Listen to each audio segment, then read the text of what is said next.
Right. A dolphin named Delphine was often to be seen inside her shop, where she'd not stop arranging cakes and creams.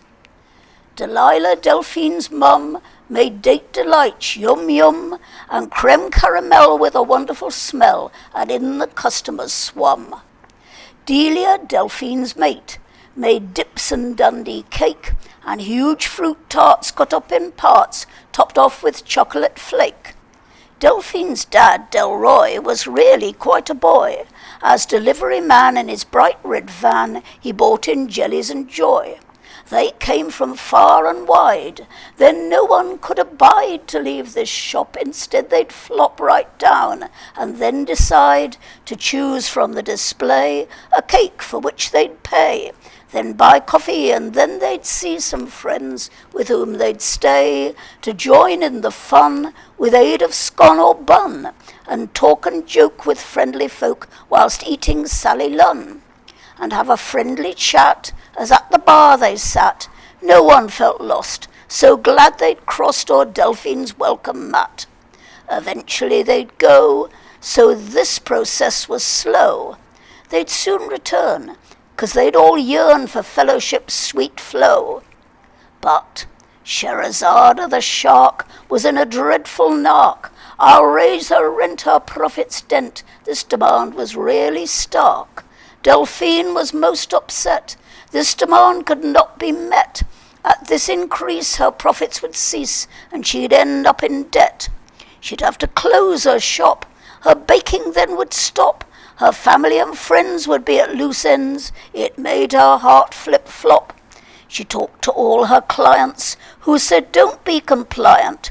This greedy shark's just in a nark, but we will be defiant. If she comes anywhere near, we'll make it very clear that this shop stays. Her nasty ways will not succeed in here." Write to her, please do, and say it can't be true. Higher rent just won't be sent. If she insists, she'll rue her threat to this great shop, where we all come and stop to take our tea. She's got to see it really is the tops for quality of cake, but there's much more at stake. If you're forced to close, where all her foes and her reputation will take to the cleaners and back, she'll get so much flack she'll have no place to hide, and what's more, beside her bags she'll have to pack. To Delphine the message was clear. She'd write that letter, no fear. Then when it was sent, Scheherazade would repent, or her actions would cost her dear. The shark received her letter, and of her actions thought better, for Delphine made mention of her client's intention that she'd never be a debtor. Why didn't she come and see that this was the best place to be, if you wanted some fun, or a hot cross bun, or a toasted crumpet and tea? Scheherazade wrote back and said she fancied a snack. Delphine primed her clients, now just be compliant, and her selfish greed will crack. Scheherazade the shark was in a hurry to park by Delphine's shop, outside which she'd stop, determined to make her mark. But when she entered the door and swaggered across the floor, the greeting was hearty. She was one of the party. She felt welcome right to the core. She went home and wrote a letter. Delphine would not be her debtor.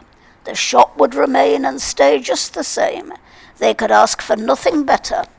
Of all the delicatessens, this one had the essence of friendship and fun, scone, Chelsea bun, and sparkling effervescence.